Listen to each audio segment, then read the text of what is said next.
Conditions May Apply by CinnamonPinecones, read by DistractedByBooks. Chapter 183, Pizza's Here. Izuku startled awake with a gasp that quickly turned into a pained groan at the jostling of his aching body. His shoulders were still in agony and his jaw and nose still hurt, but the hard wooden chair under him was giving him more than his fair share of pressure sores as well. He couldn't imagine Kacchan was faring any better in his metal chair. "Morning, sunshine!" Kami thought he was going to sleep the whole day away. The crazy spandex man from before greeted him. "Twice, be nice. I'm trying to make friends with him." Toga whined. "I am being nice. He butchered Mr. Compress. Let me butcher him back just a little." Twice shot back. The name Twice was a little on the nose, wasn't it? "It was just a little blood, silly. He'll be fine," Toga argued. Twice grumbled under his breath and went back to tapping at his phone. Toga pulled a needle through the cloth in the small embroidery hoop in her hands a few times before she bounded over. "Sorry, I wanted to finish that line real quick. I started a new project, Izuku. Do you like it?" she asked after shoving the thing toward his face. It looked to be a cross-stitch of one of his knives. More specifically, the one he'd used to skewer Mr. Compress's left forearm. How quaint. "Yes, nice," he answered awkwardly. "I'll let you have it when I'm done," she beamed at him. Thanks," he replied, feeling only slightly uncomfortable by how genuine his gratitude was. "Of course, I make something for all of my friends," she replied and skipped back to her seat. Kacchan was rolling his eyes at him, and Izuku had the urge to kick him in the shin. Too bad he was on the other side of the room. Nearly an hour passed in relative silence, with only Twice mumbling to himself before he heard footsteps approaching from the door behind Kacchan. Kami, he hoped that wasn't Shigaraki again. Shigaraki flung the door open for the second time today with a manic grin on his face. Dabi and the lizard man were following reluctantly on his heels. "Terrific. Turn on the TV. Channel 7 News," he ordered gleefully.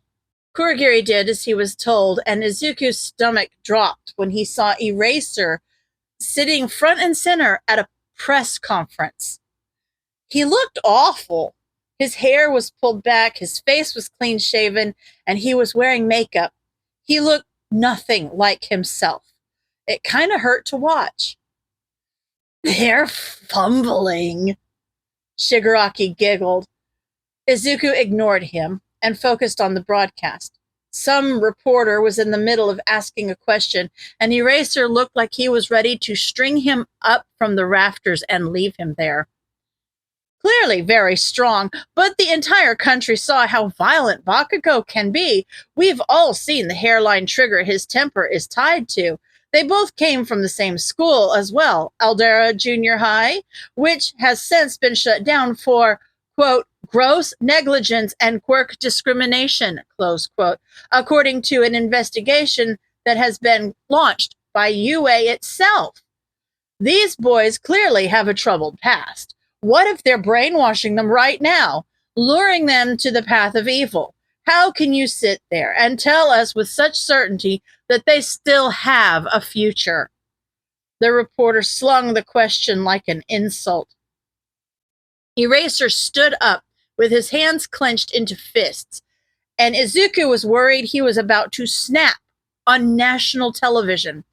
But, thankfully, he took a calming breath before he spoke. "As Bakugo's teacher, I take full responsibility for not curbing his violent tendencies, though I will say his actions come from his conviction to be the best hero he can be. If the villains think they have a chance with him, then they are grossly mistaken." Eraser insisted.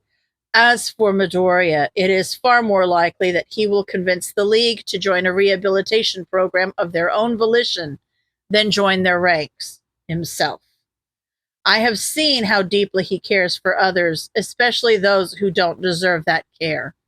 He finished his response much more softly. Izuku bit his lip to try and hide how much the statement affected him. Eraser seemed to ignore the worst of him and focus on the best. He didn't deserve that. Shigaraki wasn't wrong about him. He was too violent, too desperate to keep the things he loved safe. There was very little virtue involved in how he acted when push came to shove. Ha! They're just regurgitating fluff, trying to placate the masses. It's sad, isn't it? Shigaraki sneered. Izuku watched the interview go on for another painful 15 minutes before it cut to black. Shigaraki was ranting about it, but Izuku wasn't listening. He was too busy thinking about how miserable Eraser looked. Mike and All Might had to be worried sick, too. Not to mention his friends. Rescue couldn't be long now, right? He would get back soon, and he'd be fine, and they'd be fine, and everything would be fine. His internal ramblings were cut off by a knock at the door. The front door. "Pizza delivery!" A familiar voice called out from the other side. Izuku didn't bother hiding the grin on his face, because that was All Might. They were finally getting out of here. As he'd expected, the wall burst open before any of the villains could even finish expressing their confusion, much less see the shit-eating grin plastered on his face. All Might bolted straight for him and pinched the metal of the quirk-canceling cups. They split apart like Play-Doh under his hands before doing the same to the metal box affixed around Kachan's. In a split second, Kamui Woods had everyone bound in his branches, and Gran Torino had Dabi knocked out before he could blow his cover by not fighting back. Kamui's branches would be no match for Dabi's flames. Izuku hoped they would let him off easy. "Stand down, villains. We have the place surrounded," All Might announced triumphantly from his place standing between the villains and the two of them. Bakugo hadn't really reacted much to All Might bursting through the wall, but he looked tense and was voluntarily standing closer to Izuku than he had since they were 4 years old. He must be scared. Kurogiri went to open a warp, but Edge Shot came out of nowhere and barreled through the protective armor covering the man's neck. Whatever he had done was enough to make him collapse on the floor and stop moving. "You have nowhere left to run, Shigaraki. Where is your boss hiding?" Gran Torino stepped forward. Shigaraki was glaring at All Might with psychotic fury. He was shaking with the intensity as he screamed, "This is not over!" He was thrashing in his confines and raving at the heroes with enough vitriol that spit was flying out of his mouth. Izuku pitied him. Or he did, until random points of black, sloshing goop materialized around the room and Nomu started crawling out of them. Shigaraki just looked at them and laughed as the heroes tried to mask their shock. This wasn't Kurogiri's quirk. This was an unknown variable. This wasn't part of the hero's plan, which meant any number of things could go wrong. He found himself grabbing Katsuki's wrist as All Might corralled them behind his back.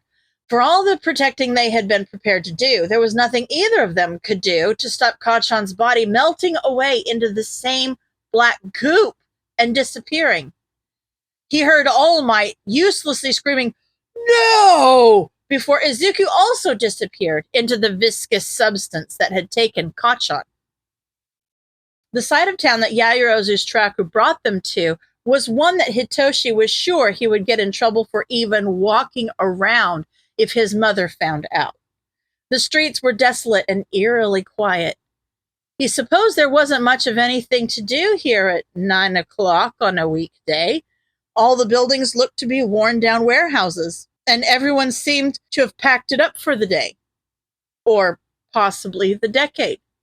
Most things were in some amount of disrepair, so all in all, it looked like a great place to get mugged at the very least. No one dared break the silence as they walked. The only words spoken were Yaoyorozu's whispered directions. The longer it went on, the more uneasy Hitoshi became. This is it. The tracker leads to the building just over there.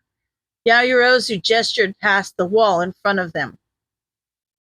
Ida, could you give me a boost? I want to see if there's anything to see. Kirishima spoke for the first time since they left the plaza. Oh, good thinking, Uraraka commented as Kirishima pulled a pair of binoculars from his pocket. The six of them lapsed back into silence as Ida allowed Kirishima up onto his shoulders to peer over the wall and through the windows of the adjacent building. The next noise they heard was Kirishima's panicked gasp as he ducked down and nearly fell from his perch. What's wrong? You weren't spotted, were you? No, Shinzo, is that what I think it is? Kirishima looked at him with genuine fear in his eyes. Without another word, Uraraka slapped his shoulder, and his gravity fell away from him. He just barely refrained from making an undignified noise as she pushed him up to Kirishima's level, keeping one hand around his foot like he was a party balloon. In any other situation, he would have had some choice words for her, but with everything going on right now, he didn't think it was the time.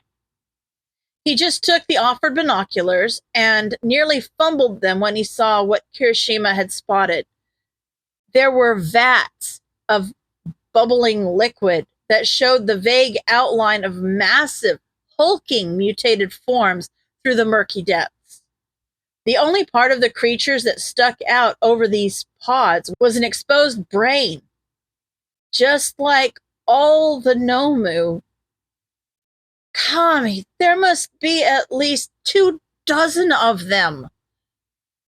Hey, guys, I think we have company, Uraraka said as she pulled him back down and released her quirk. He was thankful for her timing. He wouldn't have taken that fall as well as Kirishima did. The ground shook violently, and Ida couldn't keep him steady as a giant foot went crashing through the side of the building.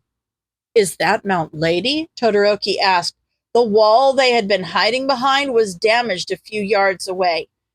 Yaoyorozu, who had been the closest, crept over to peek through the hole where the wall had once stood. Yes, Gang Orca and Best Genus too, and Tiger.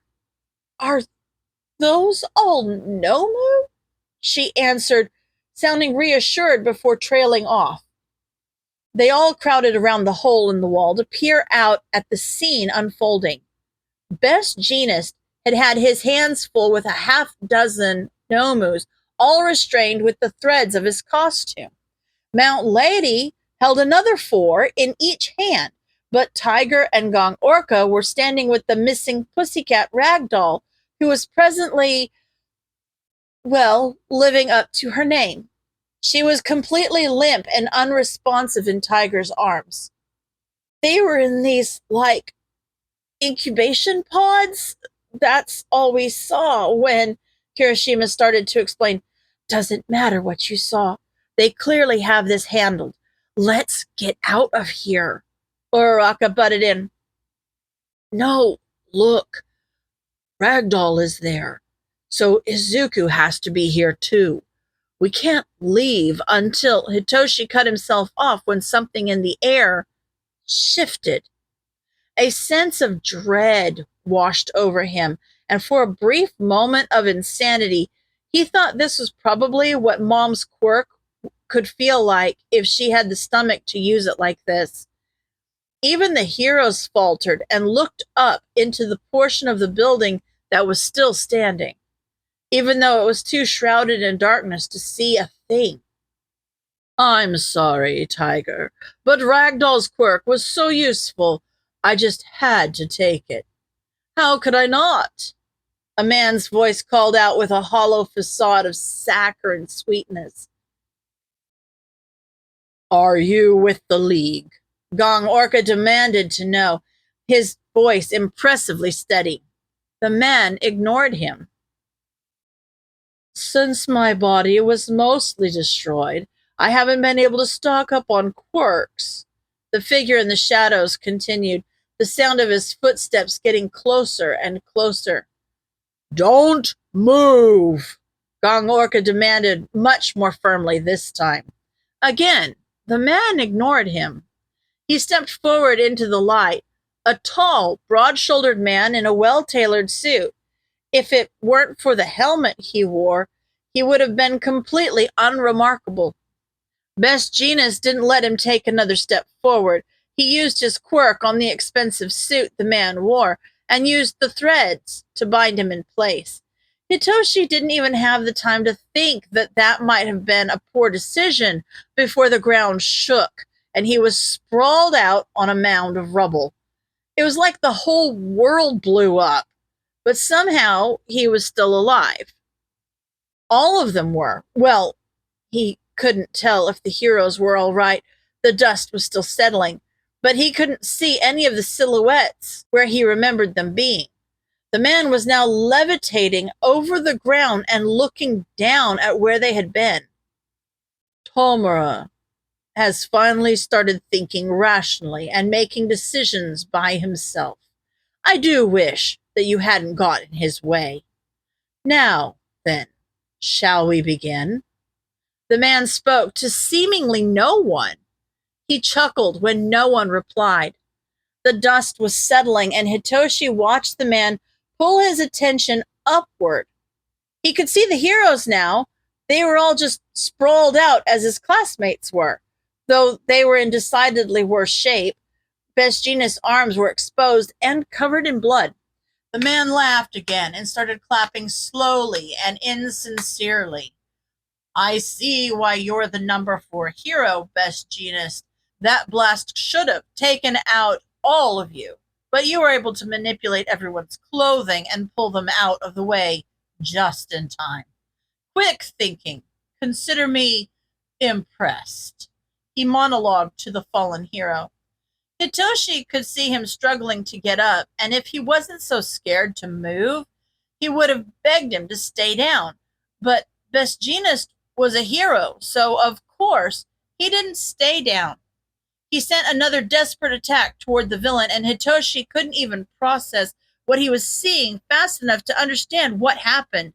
All he knew was that Best Jeanist was once again flat on his back, but now there was a massive bloody hole in his stomach, and his trembling attempts to get up turned into sporadic twitching.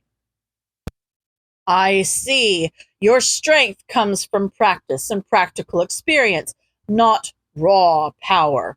I don't need your quirk. It wouldn't pair well with Tomura's disposition. The man remarked casually, as if he were deciding which tomato to get at the grocery store. Taking quirks? He kept talking about that, but there was no way that was possible. That just wasn't how things worked, right? And who the hell was Tomura? Moreover, where the hell was Izuku? He did his best to force some rational thought back into his head. The heroes wouldn't have busted into this place so recklessly if they thought hostages might be present. And there was no way in hell that All Might wouldn't be here if they thought Izuku was here. Okay, yes, thinking rationally. Good. They needed to run. The very rational thought was cut off by the sound of coughing and cursing. He recognized the grating voice before he saw the source. That was Bakugo. My apologies, Bakugo. The man spoke to their classmate. Several other locations around the leveled clearing started spouting a horrible sloshing, gurgling sound, followed by more coughing. The man turned his attention to the next person to materialize directly in front of him. Ah, yes, Midoriya, too. I'm surprised he kept you. I apologize that this quirk isn't as elegant as Kurogiri's, but I had to make do. He greeted. Oh, Kamino. Izuku was in arm's reach of that guy. Given that he grabbed Bakugo's wrist and stumbled backwards several yards, Hitoshi presumed that meant Izuku knew what kind of trouble he was in. He was grateful that another figure garnered more of the man's attention than Izuku did.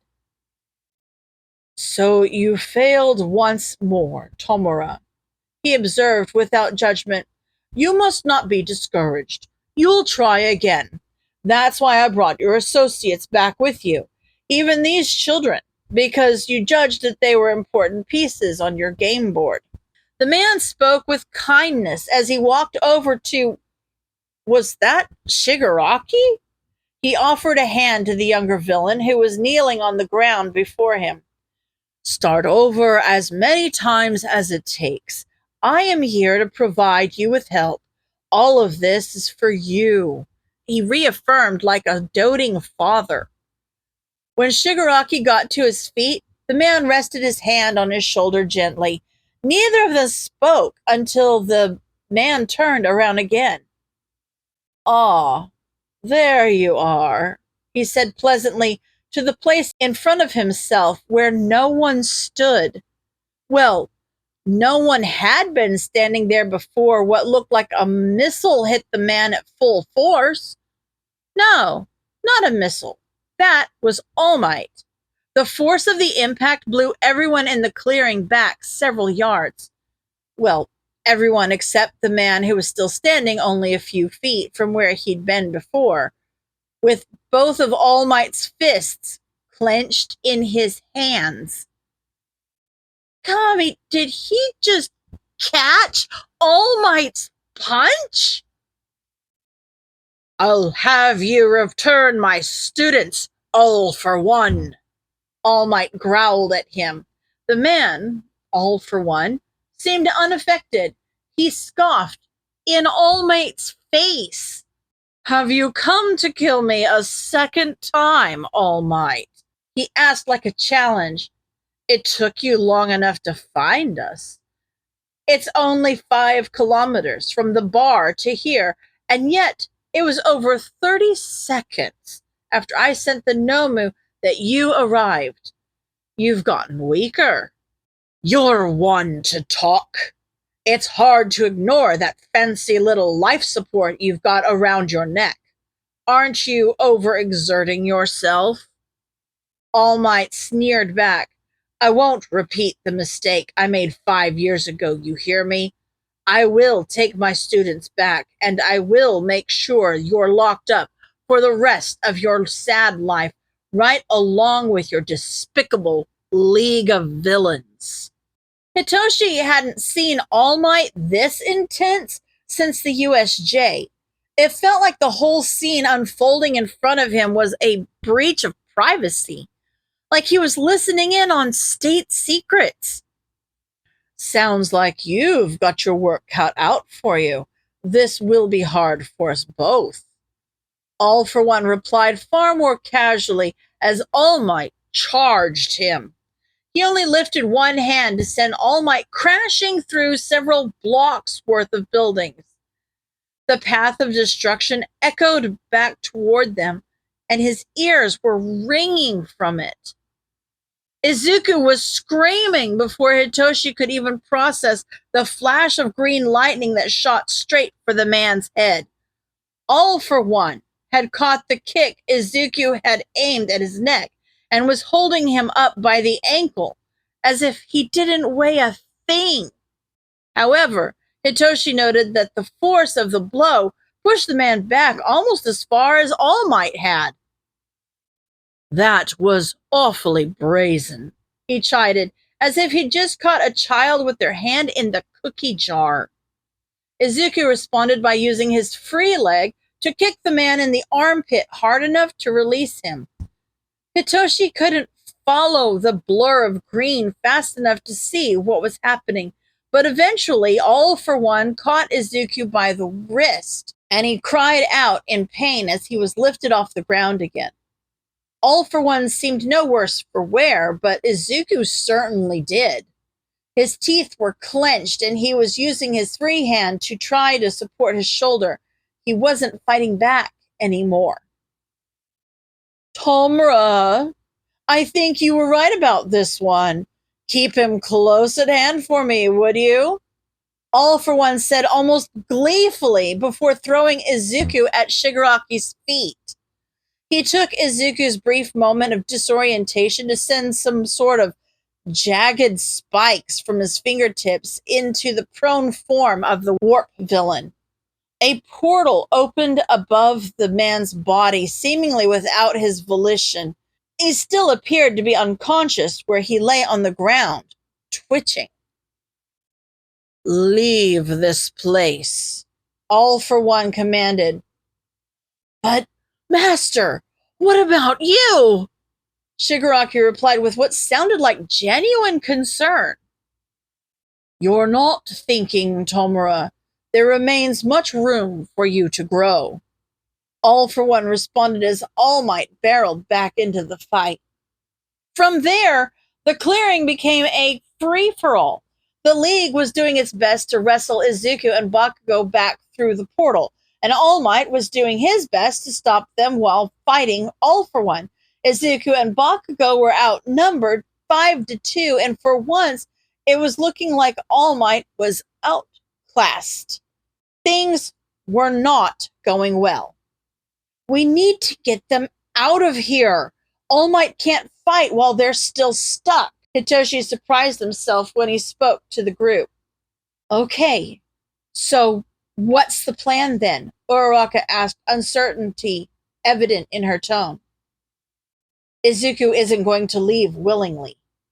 I'm going to have to brainwash him. He won't leave if All Might is still fighting," he informed them reluctantly. He'd seen Izuku when All Might was fighting at the USJ. It didn't matter that he was All Might. Izuku would rather die than let someone get hurt. "That's not really a plan. We can't just walk onto the battlefield. If we're stranded, we'll just become more hostages for All Might to have to work around," Todoroki asserted. Why were they all looking at him? Izuku was the one who always had the plan, not him. "I have a plan. Uraraka, can you make all of us float?" Yaoyorozu saved him. "Including myself?" Uraraka asked. "Ideally. Yeah. If I have to, then yes, I can," she replied, finding her confidence halfway through the statement. "Okay, Ida and Todoroki, would you be able to use your quirks to control our trajectory in the air?" "With my fire?" Todoroki asked hesitantly. "Yes." Todoroki looked nervously to Ida and Uraraka before he answered, "I'll do my best." He replied with a nod of resolution. "The only other time I attempted to do such a thing was during the press break-in at the beginning of the semester. It wasn't elegant, but I am capable," Ida answered. "Good.